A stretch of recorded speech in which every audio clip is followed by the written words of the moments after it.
أضافت النجمة التركية هاندا أرشل الأضواء وهي تتألق بمجوهرات راقية من دار بوميلاتو الإيطالية بمجموعة رائعة تجاوز سعرها 300 ألف دولار أمريكي في إطلالتها في مهرجان كان السينمائي.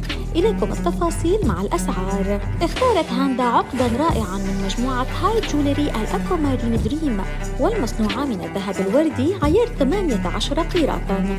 يتوسط العقد حجر أكوامارين بوزن 38 قيراطاً، يتدلى منها حجر آخر بتقطيع 1000 متر بوزن 16 قيراط، ويزين الحجرين والعقد الألماس الأبيض، ويقدر سعر العقد 200 ألف دولار أمريكي. وأكملت إطلالتها بأقراط مرصعة بأكثر من 250 حبة ألماس أبيض VVS ومصنعة من الذهب الوردي، يتوسطها حجر الأكوامارين بوزن إجمالي 14 قيراط، وتتوفر الأقراط بسعر يقارب 75 ألف دولار أمريكي. أما الخاتم فهو من مجموعة نودو هاي جولري، مصنع من الذهب الوردي عيار 18 قيراط ومرصع بحجر أكوامارين بوزن 6 قيراط محاط بهالة من الألماس بسعر 30 ألف دولار أمريكي.